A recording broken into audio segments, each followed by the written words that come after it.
नमस्कार, बहुत स्वागत है आप सभी का। आपके साथ मैं हूं अभिलाष मिश्रा। आप देख रहे हैं आपकी बात मध्य प्रदेश में उपचुनाव का बिगुल बजने के बाद अब कांग्रेस बीजेपी में दावेदारी पर कशमकश का दौर जारी है। खासकर खंडवा लोकसभा उपचुनाव के लिए बीजेपी और कांग्रेस में दावेदारी पर असमंजस की स्थिति बनी हुई है। खंडवा से एक तरफ जहां कांग्रेस से अरुण यादव बड़े दावेदार माने जा रहे हैं, तो वहीं निर्दलीय सुरेंद्र सिंह शेरा ने ताल ठोक दी है। उधर बीजेपी में भी प्रत्याशी को लेकर मंथन जारी है। खासकर बीजेपी दमोह उपचुनाव के बाद फूंक फूंक कर कदम रख रही है।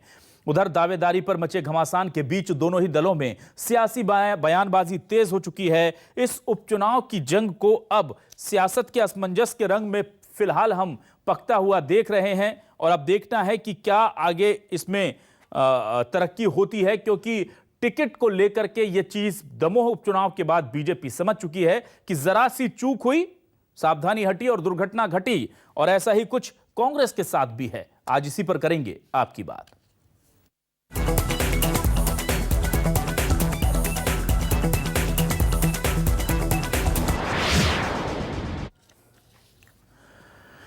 तो निर्दलीय विधायक सुरेंद्र शेरा ने अपनी पत्नी के लिए टिकट की मांग की है कांग्रेस की तरफ से, लेकिन सज्जन सिंह ने कह दिया है कि टिकट तो उसी को मिलेगा जिसकी रगों में कांग्रेस का खून हो।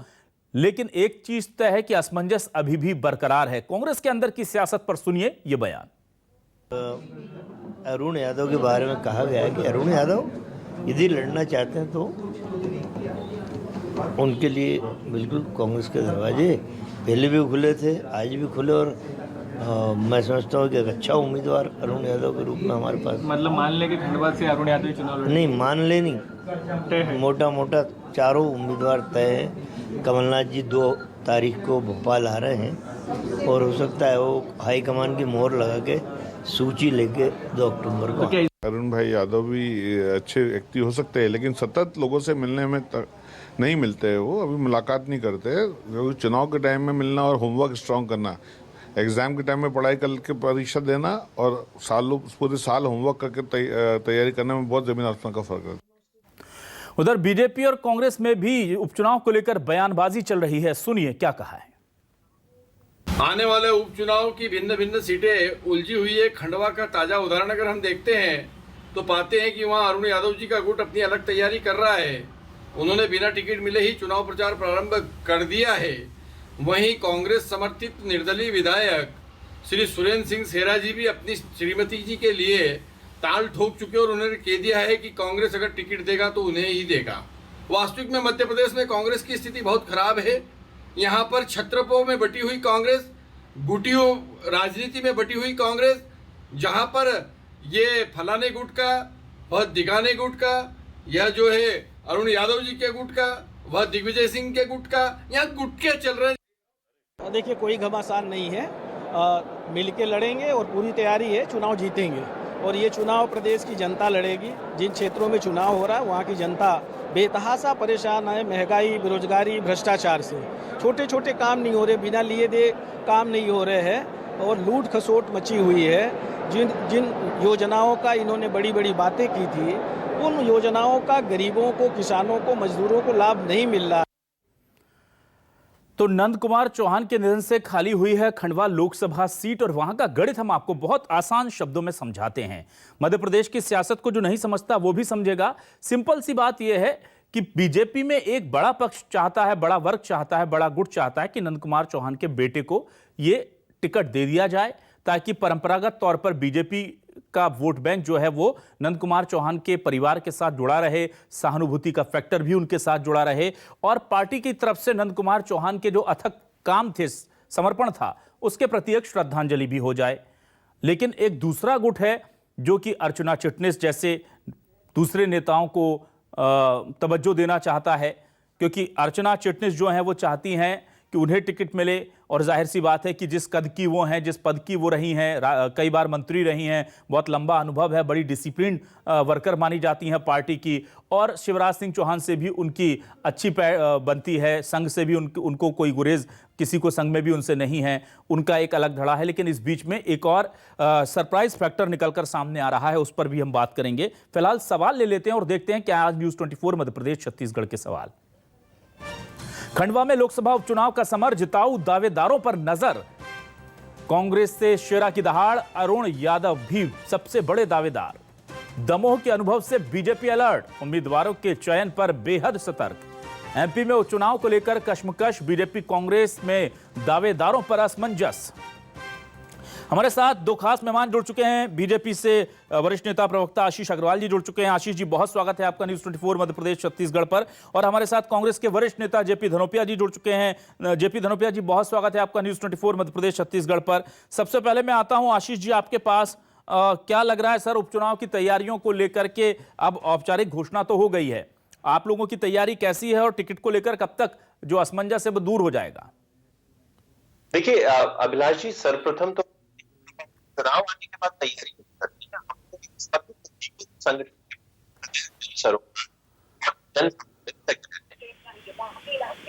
आशीष जी, आपकी आवाज हम तक ठीक ढंग से नहीं पहुंच पा रही है, हम माफी चाहेंगे, हम दोबारा आपके पास आएंगे। धनोपिया जी के पास आ जाते हैं इस बीच। धनोपिया जी, मैं ये जानना चाह रहा था, क्या शेरा और अरुण यादव जिस तरह से दोनों ही ताल ठोक रहे हैं, अगर हम खंडवा उपचुनाव की बात करें तो इसको लेकर के पार्टी में कहीं कोई असमंजस है, कश्मकश है, या पार्टी का विजन बड़ा क्लियर है पहले से?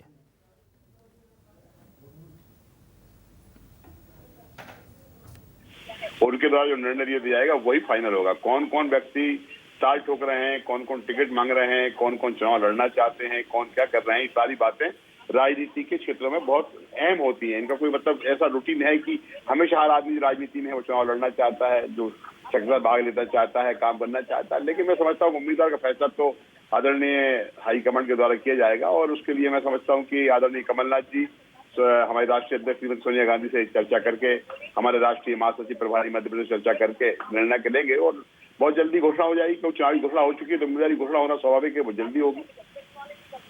बिल्कुल। और मैं धनोपिया जी के पास आऊंगा।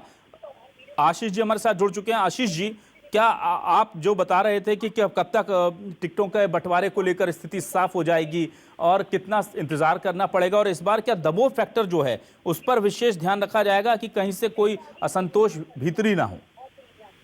आशीष, मेरी आवाज सुन पा रहे? जी, मैं भी सुन पा रहा हूँ आशीष जी, प्लीज। जी, कोई तैयारी नहीं करती। इस तरीके से चुनाव की घोषणा से पहले माननीय जन दर्शन कर रहे, जनता की अपेक्षाओं के अनुसार वोट कार्ड पेश कर रहे थे कि को और हमें मिल रहा है, वह स्पष्ट करता है कि जनता का। आशीष जी, माफी चाहूंगा, एक बार फिर कुछ तकनीकी खामी है, हम दोबारा से आपके पास ये प्रॉब्लम दूर करके आते हैं। धनोपिया जी, एक तरफ आप कह रहे हैं कि सब कुछ आला कमान तय करेगा, लेकिन स्थानीय जनप्रतिनिधियों की राय, स्थानीय कार्यकर्ताओं की राय, ये भी तो मायने रखती है। कांग्रेस तो कहती है कि आंतरिक लोकतंत्र है, वहां पर क्या आपको लग रहा है कि उसको लेकर कोई सर्वे वगैरह करवा रहे हैं आप, या सीधे ऊपर से नाम आएगा और वही कैंडिडेट होगा? नहीं, देखिए, प्रदेश अध्यक्ष आदरणीय कमलनाथ जी इस चुनाव को लेकर पिछले 5-6 महीने से गंभीर हैं। ऐसा नहीं है कि चुनाव की घोषणा आज हुई तो आज गंभीरता आ गई है। कई जगह पर उन्होंने सर्वे कराया है, पर्यवेक्षक भेजे हैं, वहाँ के जिला अध्यक्षों से, वहाँ के वरिष्ठ कांग्रेस नेताओं से, सभी से राय ली जा रही है। उनकी राय के आधार पर ही निर्णय लिया जाएगा, लेकिन निर्णय की पुष्टि जो है आदरणीय हाईकमांड द्वारा की जाएगी। मैं वही तो निवेदन कर रहा हूँ। कोई व्यक्ति जो क्षेत्र में प्रभावित करने की क्षमता रखता है, जो वहाँ पर लोगों के साथ जुड़ा हुआ है, लोगों में अपना सामंजस्य रखता है, निश्चित उम्मीदवार वही होगा, योग होगा, जीतने वाला उम्मीदवार होगा। हमारी तो सिर्फ एक ही वो है कांग्रेस पार्टी की कि उम्मीदवार जीतने वाला होना चाहिए, और जीतने वाला उम्मीदवार वही होगा जिसके लिए टिकट दिया जाएगा। बिल्कुल। और धनोपिया जी, यहाँ पर एक बड़ी चीज ये आती है कि दमोह फैक्टर को लेकर के, दमोह के फॉर्मूले को लेकर बार बार बात आती है, लेकिन बीजेपी अगर अपने इंटरनल पॉलिटिक्स को, अंदरूनी कलह को मैनेज कर लेती है तो क्या आपको लगता है कि कोई फायदा मिल पाएगा? क्योंकि उस जीत में ये माना जा रहा था कि जनता बिल्कुल नाराज थी बीजेपी से और इसलिए कांग्रेस को ऐतिहासिक जीत मिली। देखिए अभिलाष जी, वो दमोह की चुनाव और ये चुनावों में सबसे बड़ी एक महत्वपूर्ण बात यह है कि दमोह का जो चुनाव हुआ था वो जयचंदों के द्वारा सीट खाली करने के कारण, वहां की जनता का अपमान करने के कारण, वहां की जनता विद्रोह में थी, गुस्सा में थी, और उन्होंने इस बात पर फैसला किया था कि चाहे कुछ भी हो जाए हम ऐसे व्यक्तियों को जीतने नहीं देंगे जो बिक गए। वो हालात आपके 2023 से फिर देखने को मिलेंगे। जो 28 लोग गए थे उनमें से कुछ लोग तो हार गए पहले ही, 9 लोग 19 बचे हैं 19 अब स्थिति बनेगी अगर उनको वापस टिकट देती है पार्टी, यादव को देगी नहीं देगी, क्या करेगी। और जो भारतीय जनता पार्टी के कट्टर भाजपा के समर्थक हैं, पुराने नेता हैं, उनके लोग हैं, निश्चित रूप से उनके द्वारा विरोध किया जाता है, वो स्थिति एक अलग होगी। लेकिन अभी जो हालात बने हुए हैं वो तो निश्चित रूप से हमारे आदरणीय बृजेंद्र सिंह राठौर पूर्व मंत्री बहुत ज्यादा कर्मठ व्यक्ति थे, 5-6 बार के विधायक थे, बहुत क्षेत्र में लोकप्रिय थे, काम करते थे, उनकी कोविड में मृत्यु हो गई। हमारी श्रीमती कलावती बोरिया जोवट में बहुत अच्छी कांग्रेस की नेत्री थी, विधायक थी, जिला पंचायत की 3-4 बार वो निर्विरोध अध्यक्ष रही हैं, उनकी मृत्यु हो गई है। तो ये सारे चुनाव है, इस बार वो है, लेकिन इन सब में इफेक्ट यह आएगा कि भारतीय जनता पार्टी के लिए कुछ भी पाने के लिए नहीं हो पाएगा, क्योंकि मध्य प्रदेश में हालात बहुत बिगड़े हुए हैं, भ्रष्टाचार चरम पर है, कोई भी आप चीज को देख लीजिए, कानून व्यवस्था भ्रष्ट हुई पड़ी है, रोज घोषणाएं मुख्यमंत्री जी करते हैं, भूल जाते हैं कितनी घोषणाएं करती हैं, कहीं भी कुछ नहीं है, बेरोजगारी चरम पर है, महंगाई चरम पर है, सारी चीजें बिल्कुल है, इसका परिणाम भी तो भारतीय जनता पार्टी भुगतना पड़ेगा ना। ठीक है, आशीष जी क्या आप मेरी आवाज सुन पा रहे हैं? एक बार आप कुछ बोल दें ताकि मुझे पता लग जाए कि आप अच्छे से बात कर पा रहे हैं हमसे। अभिलाष जी नमस्कार, जी बिल्कुल ठीक है। हाँ आशीष जी प्लीज अपनी बात रखिए। सर पार्टी में टिकटों को लेकर फिलहाल क्या स्थिति चल रही है और कब तक जनता के सामने चेहरे जो है वो क्लियर हो जाएंगे?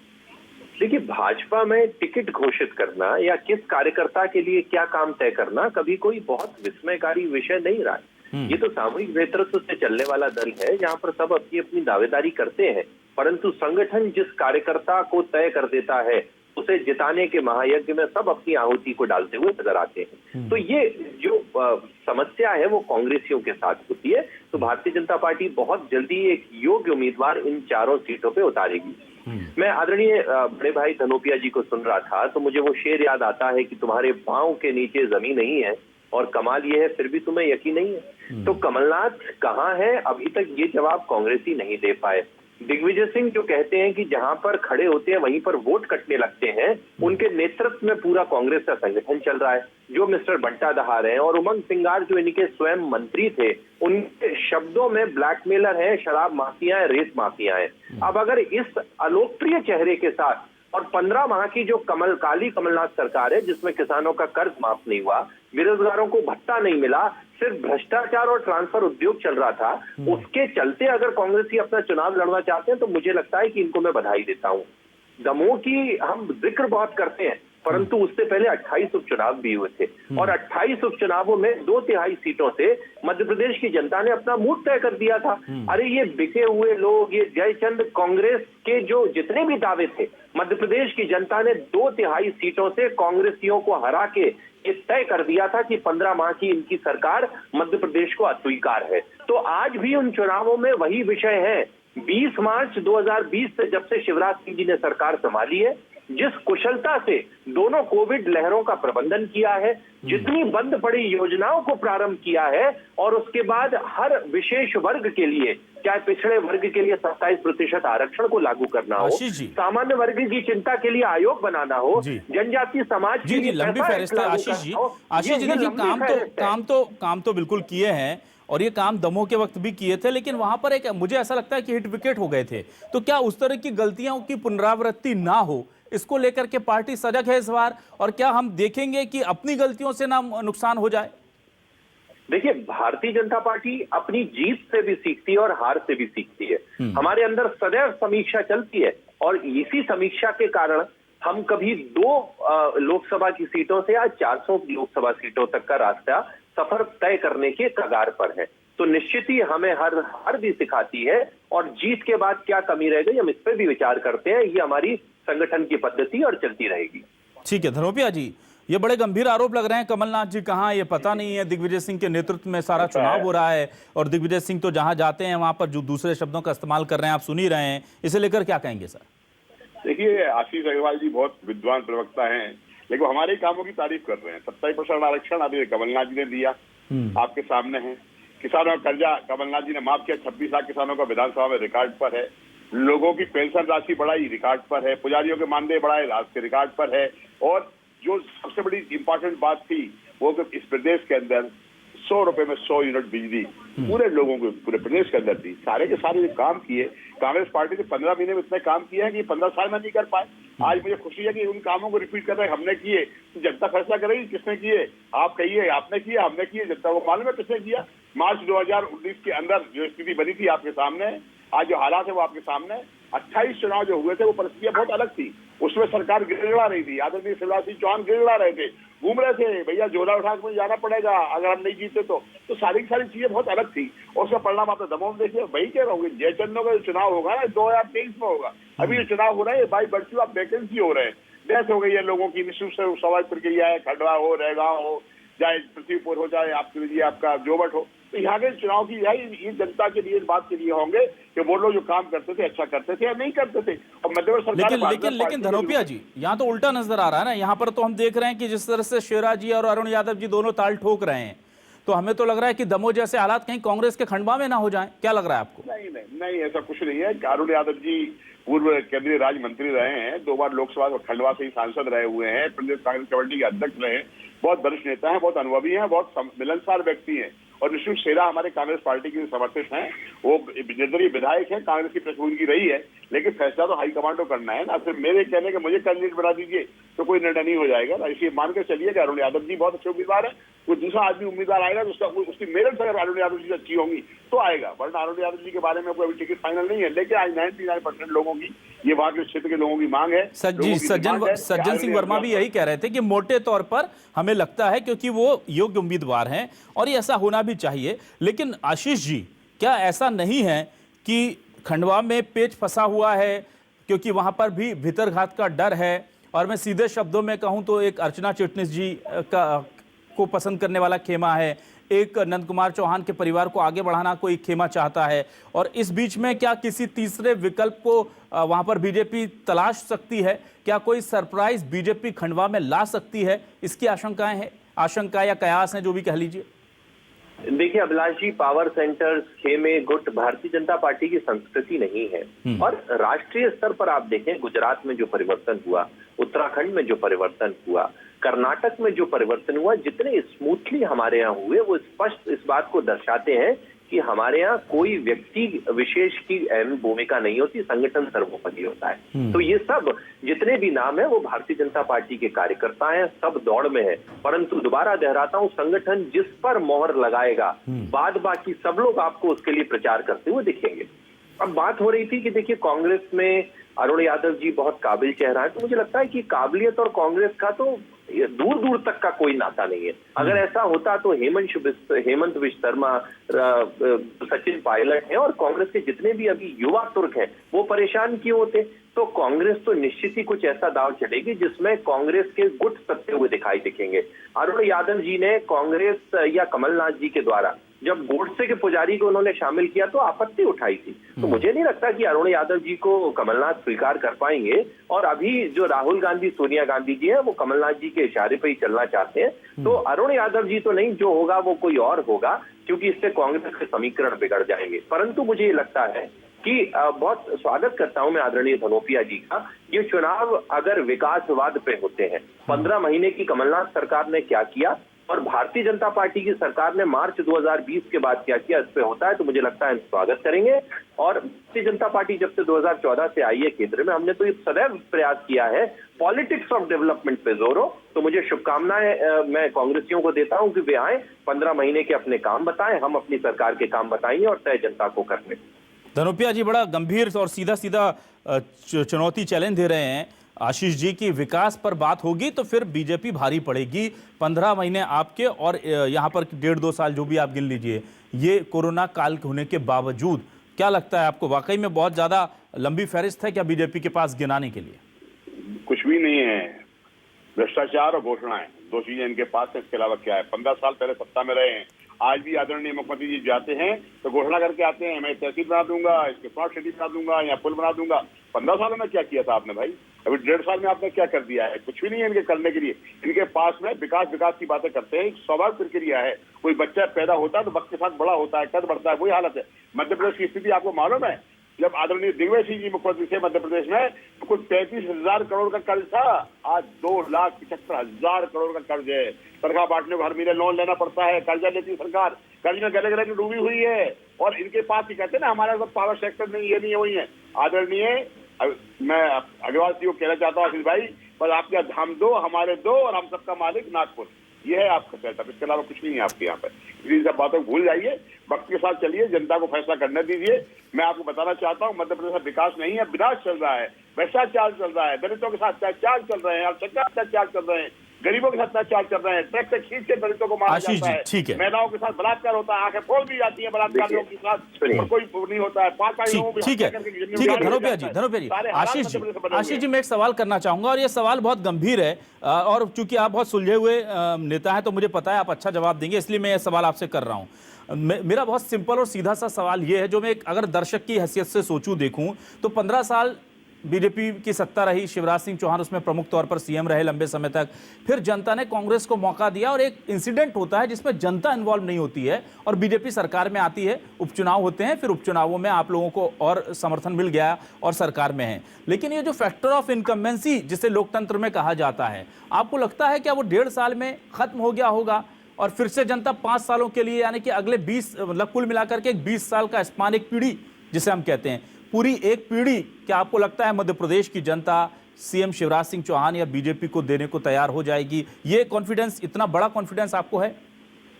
देखिए अभिलाष जी, बहुत अच्छा प्रश्न किया और मैं बड़े सकारात्मकता से जवाब दूंगा जी। तो अगर 15 साल की अगर हमारी सरकार रही तो हमने 3 बार परीक्षाएं भी दी, यानी कि 3 बार हमने विधानसभा चुनाव फेस किए और उन तीनों विधानसभा चुनावों में जनता ने जो इस लोकतंत्र में सर्वोच्च होती है हमारे कामों पे मोहर लगाई।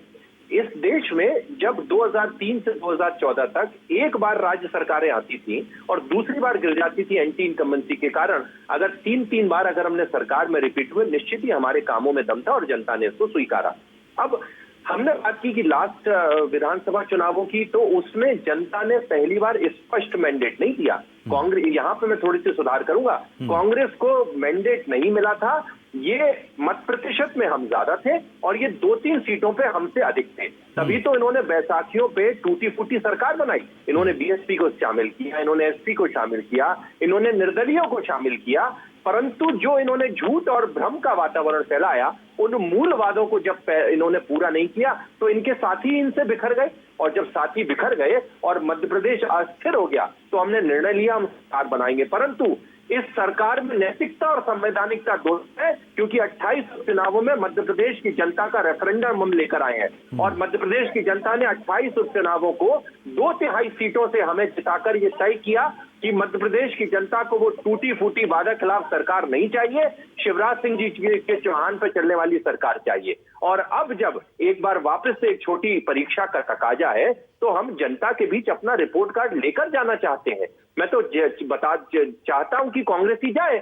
और ये बताएं कि इन्होंने 27% आरक्षण लागू क्यों नहीं किया, इन्होंने क्यों उस डॉक्यूमेंट में उस वर्ग की जो जनसंख्या 50% से अधिक थी उसको 27% लिखा। ये बताएं कि उन्होंने पैसा एक्ट क्यों लागू नहीं किया, ये बताएं कि उन्होंने जनजातीय समाज का क्यों अपमान किया, ये बताएं कि बेरोजगारों को इन्होंने छला क्यों, इन्होंने बेटियों को क्यों छला, और हम अपनी योजनाओं के साथ जाएंगे और हो जाए एक बार दोबारा से रण।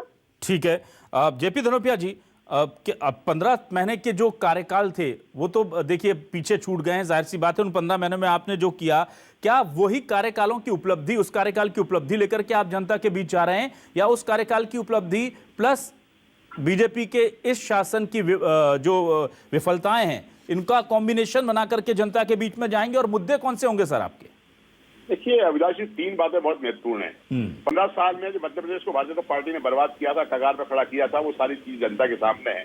15 महीने में कमलनाथ जी ने प्रदेश को विकास की ओर ले जाने का जो अग्रसर कार्य किया था, सारे उद्योगपति, सारे व्यापारी, सारे लोग काम करने के लिए जिस तरह से आगे आ रहे थे, मध्य प्रदेश में युवाओं को 70% रोजगार मिलने के अवसर बढ़े थे, सारी चीजों सामने है। बेरोजगारी की बात करते हैं, आज 55 लाख युवा बेरोजगार घूम रहे हैं, इनको ये भी नहीं पता है मध्य प्रदेश के अंदर, और घोषणाएं करते हुए फिर रहे हैं। आदरणीय कमलनाथ जी ने मध्य प्रदेश के अंदर शुद्ध के लिए युद्ध किया था, वो माफियाओं को जमींदोज कर दिया था।